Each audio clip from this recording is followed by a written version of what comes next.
ሰላም ጤና ይስጥልን ውድ ተመልካቾቻችን እንዴት ቆያችሁን እንዴት አረፈዳችሁ ይህ የእውቀት ብርሃን መሰናዷችን ነው ዛሬ ላይ የ12ኛ ክፍል ፈተና መድረሱን ተያይዞ እንግዲህ ልዩ ዝግጅት ወደ እናንተ እናደርሳለን ይህም ዝግጅት ምንድነው በ12ኛ ክፍል ፈተና ዙሪያ ላይ ልጆች እንዴት እየተዘጋጁ ይገኛሉ ትምህርት ቤቶችስ ምን አይነት ድጋፍ እያደረጉላቸው ይገኛል ስንል እንግዲህ መሰናዶ ወደ እናንተ የምናደርስ ነው የሚሆነው ከፈተና ጋር ተያይዞ ስናነሳ እንግዲህ ፈተና ማለት ባይምሮም እንግዲህ በስነ ልቦናም በአካልም ዝግጅት የሚያስፈልገው ነገር ነው በዚህ የፈተና ዝግጅት ወቅት ታዲያ ተማሪዎች ከነሱ ምን ይጠበቃል ወላጅ ከወላጅ ምን ይጠበቃል እንዲሁም ደግሞ ከትምህርት ቤቱ ማህበረሰብ ከመምህርና ከአስተዳደር ሰራተኞች ምን ይጠበቃል የሚለውን ሃይቴክ ሁለተኛ ደረጃ ትምህርት ቤት ተገኝተን የትምህርት ቤት ማህበረሰቡን እንዳጠቃላይ ተማሪዎችን መምህራንንና የአስተዳደር ሰራተኞችን አነጋግረን ወደ እናንተ እናደርሳለን ይህም እንግዲህ ለሌሎች የ12ኛ ክፍል ተማሪዎች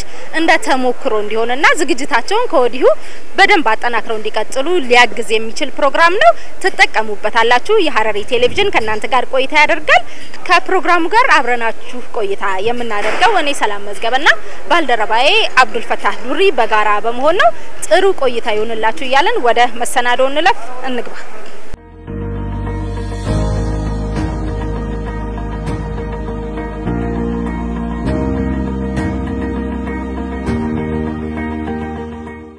ፈተና በጉዳዩ ላይ ዕውቀትን ብቻ ሳይሆን ለፈተናው የሚመጥን የስነ ልቦና ዝግጅትን የሚጠይቅ ጉዳይ ነው እናም ተፈታኞች ለሚቀርብላቸው ጥያቄ ሁሉ ተገቢውን ምላሽ ለመስጠት በመረጋጋት በስክነት ባስተውሎት ከፍርሃትና መረበሽ በመውጣት የሚያውቁትን በትምህርት ቆይታቸው የተረዱትን መሰረት በማድረግ ለውጤት መብቃት ይኖርባቸዋል እሺ ኃይሌ ያሰፋ ባላለውኝ ሃይቴክ አካዳሚ ሁለተኛ ደረጃ ርዕሰ መምህር ፈተና ተማሪዎች ከአንደኛው የትምህርት እርከን ወደ አንደኛው የትምህርት እርከን ለመሸጋገር የሚወስዱት ይዘቱን ጠብቆ በተማሯቸው ካሪኩለሞች ሲለበስ መሰረት ኤምኤልሲን ፎከስ አድርጎ የሚዘጋጅ እሺ ስሜ ዲዲያ ዳዊት ይባላል የሃይቴክ 12ኛ ክፍል ተማሪ ነኝ ብርቱካን ቅርንጫፍ ነው መማረው እንግዲህ ዛሬ መጣነው በዋናነት ከፈተና ጋር ተያይዞ ነው አሁን 12ኛ ክፍል ፈተና ከመድረሱ ጋር ተያይዞ ነውና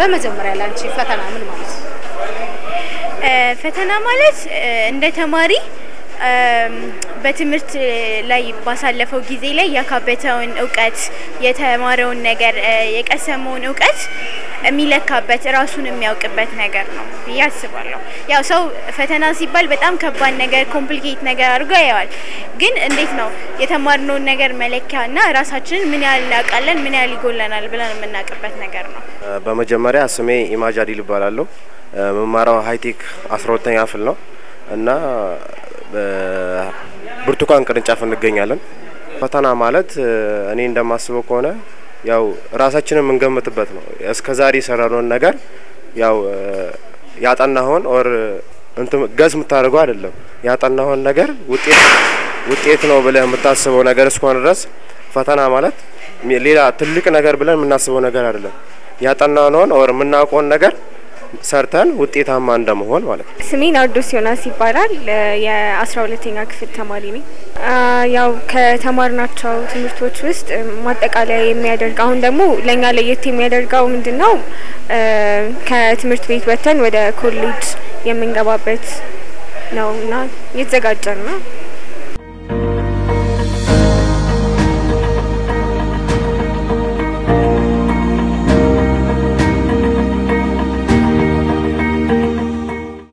ውጤታማ ተማሪ ለመምህራኑ ኩራት ለቤተሰብ ጌጥና ሽልማት ነው ትምህርት ቤትም በተማሪ ውጤት ይጠራል መምህር ወላጅና ተማሪ በጋራና በጥምረት ከሰሩ የተሻለ የተማሪ አፈጻጸም ይኖራል እኛም እንግዲህ ያው ከኦገስት ጀምሮ ካለፈው ክረምት ጀምሮ የዘንድሮን 12ኛ ክፍል ለማዘጋጀት እቅድ አውጥተን አዘጋጅተን ከ9ኛ እስከ 12ኛ ክፍል ሁሉንም ሌሰኖች ከቨር ለማድረግ እየሰራን ነው የምንገኘው ኦልሞስት አብዛኛውን ቶፒክ ሸፍነናል ተማሪዎቻችን ሁለት አስተማሪዎች ናቸው ያሏቸው በእያንዳንዱ ትምህርት አንደኛው አስተማሪ 9ኛ እና 10ኛ ክፍልን መልሶ ሲከልስ አንደኛው አስተማሪ ደግሞ መደበኛውን 12ኛ ክፍል ትምህርት ያስተምራቸዋል እንዲሁም 11ኛ ክፍልን ትምህርት ክለሳ ያከናውናል መደበኛነት በቴሌግራም በመጠቀም ማታም ላይ እንዲሁ ሪሶርሶችን በቂ ሪሶርስ እንዲያገኙ እናደርጋለን።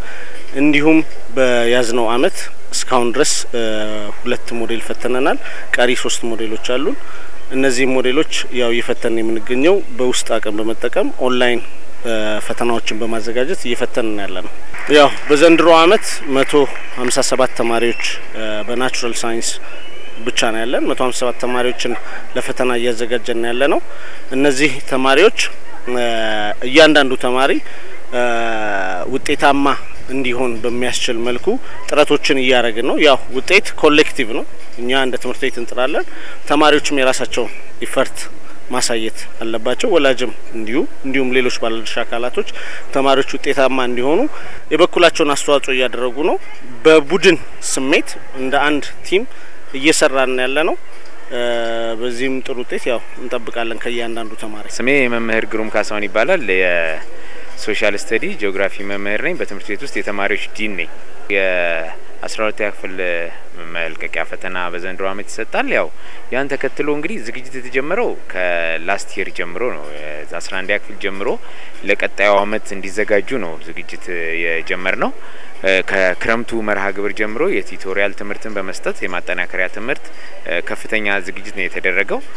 አመቱ ከተጀመረ በኋላ ደግሞ በ2017 ዓመተ ምህረት ቀደም ብሎ ትምህርትን በመክፈት የቲዩቶሪያል ፕሮግራም ከተማሪዎቹ ጋር እንዴት መስኬድ እንዳለብን እቅድ በማውጣት በተሻለ መልኩ ተማሪዎች እንዲሰሩ እቅድ ነው የተያዘው። መጀመሪያ እያንዳንዱ ተማሪ ምን ያህል ውጤት ማስመዝገብ እንዳለበት ከእያንዳንዱ ሰብጀክት ጋር በጋራ እቅድ ይዞ እቅድ አውጥቶ በዛ መሰረት ስራ እንዲጀምር ተደርጓል ማለት ነው። ለምሳሌ ጥያቄዎችን ከመስራት አንጻር ብንወስድ ለምሳሌ ተማሪዎች አሁን ባለው ሁኔታ በሺዎች የሚቆጠሩ ለኢንትራንስ የሚያዘጋጃቸውን ጥያቄዎች ሰርተዋል። በየትምህርት አይነቱ ማለት ነው። በየትምህርት አይነቱ ከዛ በተጨማሪ ቅዳሜ ክፍለ ጊዜ እንደ መደበኛ የትምህርት ስራ ታይቶ የቲዩቶሪያል ጊዜ ይሰጣቸዋል። እንደዚሁም ደግሞ አንዳንድ ልጆች ቅዳሜ ከሰዓት ሰፖርት የሚፈልጉ ልጆች ቅዳሜ ከሰዓት ሳይቀር እዚህ እየመጡ በግሩፕ በማጥናት የሚፈልጉትን አስተማሪ እየጠሩ እገዛ እንዲደረግላቸው ያደርጋሉ። በዛ መሰረት እቅድ ተይዞ ከሰዓት ቅዳሜ መምህራን እየመጡ እገዛ ያደርጋሉ። ያው በዚህ የትምህርት ቤታችን ርዕሰ መምህርም ትልቁን ሚና ይይዛል። እሱ ሳይቀር ቅዳሜ ከሰዓት እየመጣ ልጆችን ሰፖርት ያደርጋል። ይሄ አንዱ ነው። ሌላው ከጥናት አንጻር ይሄ ከ10 ሰዓት በኋላ እስከ 12 ሰዓት ባለው ጊዜ ውስጥ እንደገና ተጨማሪ የጥናት ክፍለ ጊዜ ይኖራቸዋል ማለት ነው። ይሄን እንግዲህ እቅድ አውጥቶ ነው ታይም ቴብል ተዘጋጅቶላቸው ነው ምን ያህል ከቨር አድርገዋል የሚለውን እንዲሰሩ የተደረገው። ከዛ ውጪ አብዛኛው መምህር ፖርሽን ጨርሶ አሁን የጥያቄ በመስራት ላይ ነው። ከዛ ደግሞ ወደ ታች ያሉትን ክፍሎች የ10ኛ 11ኛ ያሉትን ክላሶች ሪቫይዝ በማድረግ በዛ ጥያቄ እየሰራ ያለበት ሁኔታ ነው ያለውና ልጆቹም በዚህ ደረጃ ነው የተዘጋጁት። ያሉበትን ደረጃ ደግሞ ለማረጋገጥ ሞዴሎች ተሰጥተዋል። የሞዴል ፈተናዎች ልጆቹ እንዲዘጋጁ የሚደረግበት አንዱ የኛ መገምገሚያ መስፈርታችን ነው። በዛ መሰረት 4 ሞዴሎችን ወስደዋል። በእያንዳንዱ ሞዴል ውስጥ ኢቫሉዌት ተደርገው ልጆች ከአንዱ ሞዴል ያመጡት ውጤት ትንተና ተደርጎበት ወደሚቀጥለው ውጤት ደግሞ እንዴት ማሻሻል እንዳለባቸው ይነጋገራሉ ማለት ነው። በቢሮ ተጠርተው ይነጋገራሉ። እንደገና ደግሞ በሰብጀክት ቲቸሩም ይነጋገራሉ ማለት ነው። በዚህ ደረጃ ነው እንግዲህ እስካሁን ያለን ዝግጅት። እንግዲህ በትምህርት ቤቱ ደረጃ ከታች ከዘበኛ ጀምሮ እስከ ላይ እስከ ርዕሰ መምህሩ ድረስ ሁሉም የራሱን አስተዋጽኦ በማድረግ እኛም በማገዝ ላይ ይገኛል። የሚያስፈልጉን ነገር በማሟላት ተጨማሪ ክላስ በመስጠት ክላሱ ካለቀ በኋላ እዚህ ቆይተው ስታፍ አለና እዛ ጋር ሆነው ተማሪ በግሉ የሚጠይቀው ነገር ካለ ለብቻው በማስረዳት ጥናትም ይሰጣል።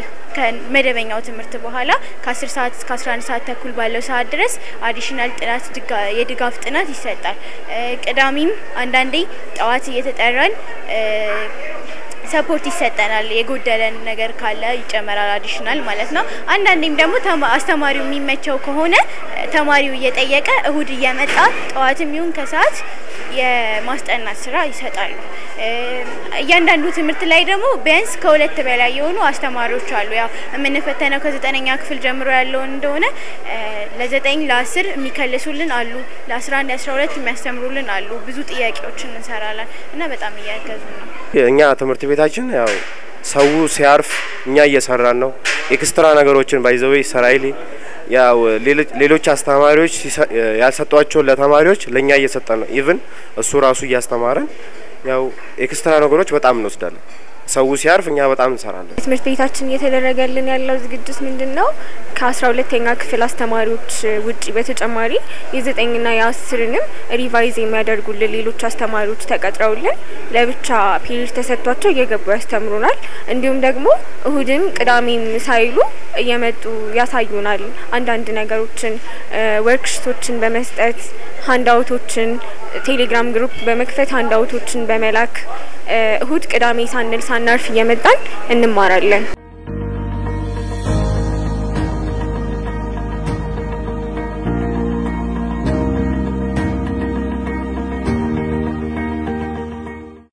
ውጤታማ ተማሪ ማንበብን ማጥናትን ትምህርቱን ክፍል ውስጥ በአግባቡ የሚከታተል ብቻ ሳይሆን በእቅድ የሚመራ ትጉህ ከሌሎች ልምድ በመቅሰም ምሳሌዎችን ቀምሮ ለውጤት የሚያበቁ መንገዶችን ጠንቅቆ የሚረዳ በተግባርም የሚጠቀም ነው። እሺ እኛ እንደ ትምህርት ቤት ያው ፈርስት ሴሚስተር ላይ 2 ሞዴል ተፈትነው ነበር። የዛኔ ሞዴል ውጤት ልክ እንደ ናሽናል ኤግዛሙ ውጤቱን ካልኩሌት አድርገን አማካኝ ውጤታቸውን በየትምህርቱ ያለው ለወላጆች አሳውቀናል። እንዲሁም መስከረም መጀመሪያ ላይ ወላጆችን ጠርተን አወያይተናል።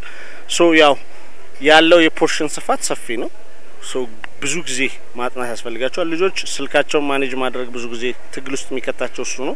ሶ ቤተሰብ ልጆቻቸውን በማንቃት ረገድ የበኩላቸውን ሚና ሊጫወቱ ይገባል። ቤት ውስጥ ስልክ ላይ በብዙ ሰዓት እንዳይቆዩ ወይንም ስልክ ላይ የሚጠቀሙትን ነገር ሞኒተር እንዲያደርጉና ልጆችን በሀሳብ ነው ኮንቪንስ ማድረግ የምትችለው ኮንቪንስ እንዲያደርጉ በየጊዜው የማንቂያ ደውል ስራ እንዲሰሩ ቤት ውስጥ ይሄንን ሰጀስት እናደርጋለን። ወላጆች እንደኛ ትምህርት ቤት ጥሩ ተሳትፏላቸው ይሄን ተሳትፏቸውን አጠናክረው እንዲቀጥሉ ሁሉም ልጅ ስኬታማ መሆን እንደሚችል ታሳቢ አድርገው እንዲሰሩ እንላለን። እኛ አሁን እቅድ ስናቅድ ብቻችን አይደለም፣ ባለድርሻ አካል ቤተሰብ ነው። ስለዚህ ልጆች ቤት ውስጥ ምን ማድረግ እንዳለባቸው መጀመሪያ ጠርተን ወላጆችን አነጋግረናል። ለምሳሌ እዚህ ስብሰባ ተደርጎ ወላጅ ሁሉ መረጃው ተሰጥቶት ልጁን በምን ያህል መልኩ ማዘጋጀት እንዳለበት፣ ለምሳሌ ስራ ጫና የሚበዛ ከሆነ ያንን መቀነስ እንዳለበት፣ ልጁ የት ምን ሰዓት ማጥናት እንዳለበት፣ ቤት ውስጥ ያለው ክትትል ልክ ከትምህርት ቤት ጎን እንዲሆን። ከዛ ውጪ ፈተና ሲወስድ የነበረው ወላጅ ነው። የፈተና ውጤትና 12ኛ ክፍልም ቢሆኑም እንኳን የመጀመሪያዎቹን ሞዴሎች ወላጅ መጥቶ ነው ኮሜንት ይሰጣል በዛ በልጁ ፈተና ላይ ወስዶ ማለት ነው። ስለዚህ ጅና ጓንት ሆኖ ነው የሚሰራው። ከዛ ደግሞ ያው እያንዳንዱን የልጁ ጉዳይ ላይ መጥቶ ኮሚኒኬት ያደርጋል። ሶ መሆንም ያለበት ወላጅ የቅርብ ክትትል ከትምህርት ቤት ጋር በመፍጠር ለልጁ ውጤት ትልቁን ድርሻ የሚኖረው ወላጅ ነው፣ ከትምህርት ቤት ጎን ለጎን ማለት ነው። ልጆቹ ብቻቸውን ሳይሆን የኛ የትምህርት ቤትና የወላጆች የጋራ ርብርብ ነው ልጆቹ የሚሰራው። በዛ ልክ ነው እንግዲህ ወላጆችም ለልጆቻቸው ትኩረት ሰጥተው ከስራ ባሻገር ያንዳንዱ ክትትል ኦቨርኦል በሁሉም ነገር ላይ ማድረግ አለባቸው። ወላጆቼ በጣም ነው ድጋፍ የሚያደርጉልኝ። ያው ሴቶች ሲባል ቤት ውስጥ ብዙ የስራ ጫና አለ፣ የሚሰራ ስራ ምናምን አለ።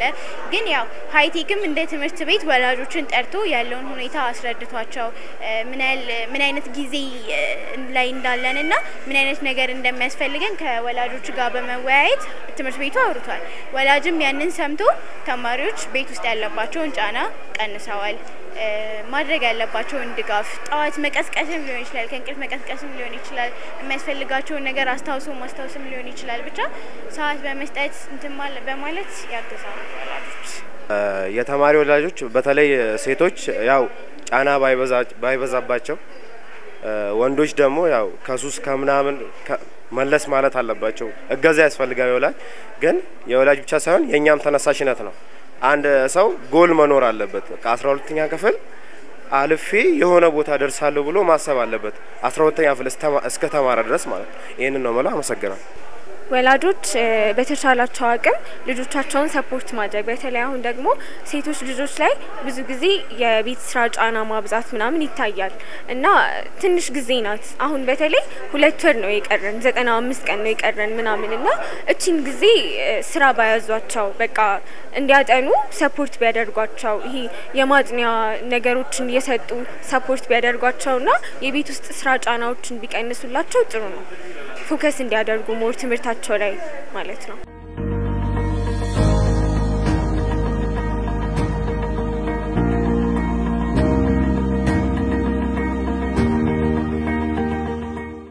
ጎበዝ ተማሪ አንባቢ ነው። ጎበዝ ተማሪ ካስተማሪዎቹ ከጓደኞቹ ከወላጆቹና ልምድ ካላቸው ሁሉ የሚወስደውን ያውቃል። ለስኬት የሚያደርሰውን መንገድም መርጦ ይጠቀማል። እናም ተማሪዎች በትምህርታቸው ስኬታማ ለመሆን በፈተና ወቅት ለስኬት የሚያደርሳቸውን መንገድ መዘንጋት የለባቸውም። የስነ ልቦና ሙሉነት 50% የሚወስድ ጉዳይ መሆኑን የዘርፉ ባለሙያዎች ያስረዳሉ። እንደራሴ እንግዲህ ያው በቻልኩ መጠን እየተዘጋጀው ነው። ከሰኞ እስከ እሁድ አንድም ቀን ጥናት አጉድዬ አላቅም። እዚህም ላይብራሪ ያለ ክፍት አለ። ቅዳሜ ከሰዓት እዚህ ላይብራሪ በመምጣት ትምህርት ቤት የሚገኘው ላይብራሪ እዚህ በመምጣት በማጥናት ነው ማሳለፈው። አንዳንዴም በግሩፕ ሆኜ ከሌሎች ልጆች ጋር አጠናለሁ። ቤትም ሆኜ ቢያንስ ለ6 ሰዓት ያክል አጠናለሁ። 2 ሰብጀክት ምናምን ማለት ነው።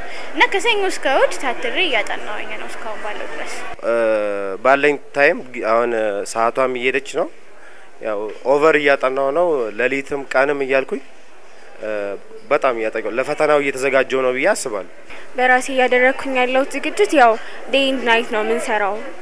ምንም አናርፍም። እዚህ አሁን ለምሳሌ እዚህ ከ2 ሰዓት ጀምሮ እስከ 11 ሰዓት ከ20 ምናምን እንቆያለን። ከዛ ደግሞ ቤት ሄደን ማታ ላይ ወርክሺቶችን ሃንዳውቶችን ምናምን ቴሌግራም ግሩፓችን ላይ አታች ያደርጉልናል። እዛ ደግሞ ቤትም ሄደን አናርፍም ማለት ነው። ቤትም ሄደን እስከ ሚድናይት ድረስ ወይንም ደግሞ ተኝተንም ለሊት መነሳት ሊሆን ይችላል ጥያቄዎችን እንሰራለን። ማታ ደግሞ ዴይሊ ኪዩዞች ይለቁልናል። እነሱን እንፈተናለን። ቤትም ትምህርት ነው እዚህም ትምህርት ነው ማለት ነው።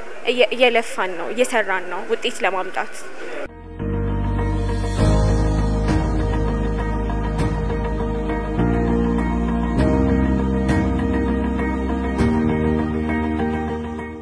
ተማሪዎች ያው የተሰጠ አቅጣጫ አለ። ከ9ኛ ክፍል የድሮ ካሪኩለም፣ ከ10ኛ ክፍል አዲሱ ካሪኩለም እና የድሮ ካሪኩለም ኮመን ቶፒክስ፣ ከ11ኛ ክፍልም የድሮና አዲሱ ካሪኩለም ኮመን ቶፒክስ፣ ከ12ኛ ክፍል በአዲሱ ካሪኩለም ሙሉ ለሙሉ ኮንሴፕቶችን መጽሐፉ ያለውን ኦብጀክቲቭ በየትምህርቱ ላይ ያሉ ሚኒመም ለርኒንግ ኮምፒተንሲስ አሉ አንድ ኦብጀክቲቭን መሰረት በማድረግ ራሳቸውን ማዘጋጀት አለባቸው። ብዙ ጥያቄ መስራት ይጠበቅባቸዋል።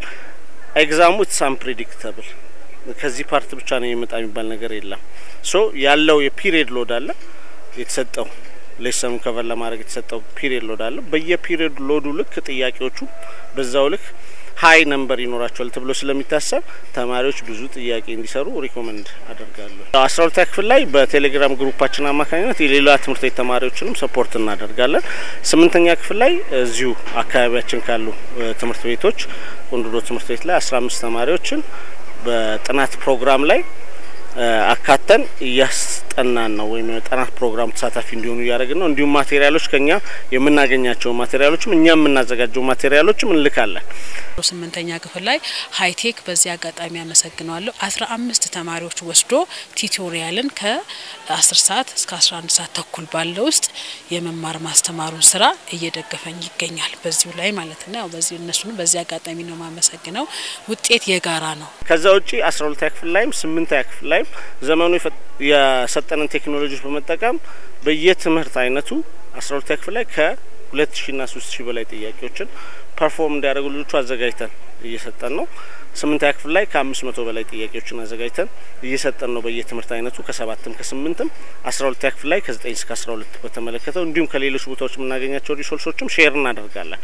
ይህን ጥረት የምናደርገው ያው በእኛ እምነት ሁሉም ተማሪ ስኬታማ ነው ብለን እናምናለን። ከስኬት የሚርቅ ተማሪ አይኖርም። 8ም ላይ 12ም ላይ ግን ያው ሁሉ ጊዜ ልጆች ስለሆኑ ማንቃት ስራ ሁሉ ጊዜ የሞቱበት ስራ ያስፈልጋል። ያንን ያለ ማቋረጥ እያደረግን ነው። አይ ሆፕ የተሻለ ውጤት እንጠብቃለን። ያው እንግዲህ መልእክቴ የሚሆነው ያው ሃይቴክ አካዳሚ ውጤታማ ትምህርት ቤት ነው። በዘንድሮም የተሻለ ውጤት እንደሚመጣ እምነት አለኝ፣ ሙሉ እምነት አለኝ። ከፍተኛ ውጤት በክልሉም በአገር አቀፍም ደረጃ ያመጣል። ስለዚህ ተማሪዎች ያንን ለማምጣት ዝግጁ እንዲሆኑ፣ በሌሎች አካባቢም ያሉ ተማሪዎች ለዚህ ፈተና ዝግጁ ራሳቸውን በማድረግ መጨረሻው ሰዓት ላይ ናቸው የተሻለ ውጤት እንዲያመጡ መትካት ይጠበቅባቸዋል። እንደ ቤተሰብ ደግሞ ቤተሰብም በልጆቹ ላይ የጋራ ርብርብ በማድረግ ለትምህርት የሚሰጠውን ቫልዩ በማሳደግ የተሻለ ውጤት እንዲመጣ የጋራ ኃላፊነቱን ሁሉም በየፈርጁ እንዲወጣ ነው መልእክት የማስተላልፈው። እሺ ለሌሎች ወላጆች የምመክረው ነገር ደግሞ አሁን ላይ ባለንበት ሰዓት ላይ 12ኛ ክፍሎች በጣም የሚያስፈልጋቸው ኢሞሽናል ሰፖርት ነው። የኢሞሽን ድጋፍ አለ አይደል? የስነ ልቦና ድጋፍ ነው የሚያስፈልጋቸውና በተለይ አሁን ሰዓቱ በጣም እየተቃረበ ስለመጣ አሁን አዲስ ማሻሻያም ወጥቷል። የ10 የአሮጌ የአዲሱ የ11 ኒው ካሪኩለም ኦልድ ካሪኩለም ምናምን እየተባለ የተጨማመረ ነገር ስላለ ተማሪ በጣም ስትሬስፉል ይሆናል። በጣም ስትሬስ ውስጥ ይገባልና ወላጅ ያንን በማየት ኢሞሽናሊ ሰፖርት እንዲያደርጉላቸው ከምንም በላይ ማለት ነው። ይስለ ቁጭ አድርገው ያው ሰዓት ባይኖርም ግን በተወሰነ ሰዓት ቁጭ አድርገው በቃላ የስነ ልቦና ነገር ቢሰጡ ያንን ይመክራሉ። ተማሪዎችም እንዳይጨናነቁ እንዴት ነው አንድ ሰው በጣም ሰርቶ አመቱ ሙሉ ሰርቶ ጭንቀት የሚባለው ነገር ካለ ያ ነገር አይሳካም አይደለ? ሶ ጭንቀት እንዳይዛቸው እንዳይጨናነቁ፣ ምክንያቱም ጭንቀት በጣም ትልቁ መሰናክል ነው። ስለዚህ ማትሪክ ከዚህ በፊት ያሉትን ጥያቄዎች ምናምን አሁንኛ እንሰራለን የ2015 የ2014 ወደ ኋላ ይሄድም ማለት ነው። እና ጥያቄዎቹ በጣም ቀላል ናቸው። ዲፕ ከተነበበ የሚሰራ ነገር ነው። መጽሐፍ ላይ ቤዝድ ሆኖ ነው የሚወጣውና ብዙ የሚከብድ ነገር አይደለምና ራሳቸውን እንዳያጨናንቁ ሲስተማቲክ ሆነው እንዲሰሩ፣ በተለይ በግሩፕ መስራት በጣም ነው የሚጠቅመው። ቤት ለብቻቸው የሚያጠኑ ከሆነ እዚህ ደግሞ መተው ከጓደኞቻቸው ጋር ጥያቄ እንዲሰሩ፣ ለምን እንዲህ አንድ ላይ በግሩፕ ምናምን ሆኖ የተሰራ ነገር አይረሳምና እንዲተባበሩ እንዲተጋገዙ። ለእንደኔ አይነት ተማሪ ያው ውጤት ይሄን ያለም አስፈሪ ነገር አይደለም። ያው እስከ ከፈጣሪ ጋርና ከኛ እንትን የሚለው ነው። እኛ እየለፋን ያው ምናመጣው እስከሆነ ድረስ ያው ተማሪ መፍራት የለበትም ብዬ አስባለሁ። ራሳችሁን እመኑት። ከምንም ነገር በላይ የምትሰሩትን ስራ ማለት የምትሰሩት ስራ ውጤት እንዲያመጣ ከምንምና ከማንም በላይ ራሳችንን እንመነው። ማለት አልችልም ላይክ እንወድቃለን በየሰዓቱ ላይ ከትምህርት ቢሮ ምናምን አዳዲስ ዜናዎች ሲመጡ አንችልም እንወድቃለን ምናምን እያለን ተስፋ ከመቁረጥ ይልቅ በቃ እንችላለን እናልፈዋለን እኛ ብቻ አይደለንም ምናምን እያለን ራሳችንን ማመን እና ከምንምና ከማንም በላይ ደግሞ ፈጣሪያችን ላይ ተደግፈን ላይክ ይሄ ጊዜ እንደሚያልፍ ውጤት እንደምናመጣ የምንፈልገውን ነገር ማድረግ እንደምንችል ማመን አለብን። ራሳችሁን እመኑት። ለፈጣሪያችሁ ነገሮቻችሁን አደራ አሳልፋችሁ ስጡ። ሁሉም ነገሮች ይሳካሉ።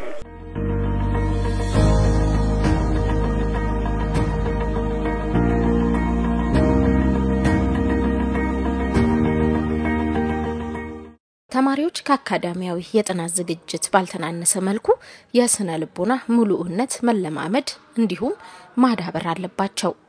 ይህ ካልሆነ ግን ትምህርቱን በሚገባ ሲከታተል የኖረ ተማሪ በሚገባ ማጥንቶ በፈተና ወቅት ያልተረጋጋ፣ የሚረበሽ፣ የሚጨነቅ፣ አላስፈላጊ ተጠራጣሪነትና ያልችልም ባይነት መጥፎ መንፈስን የተላበሰ ተማሪ ሁሉ የሚያውቀውን ጥያቄ እንኳን በአግባቡ ለመመለስ ይቸገራል። በመሆኑም የእችላለሁ መንፈስን ሊያዳብሩ ይገባል።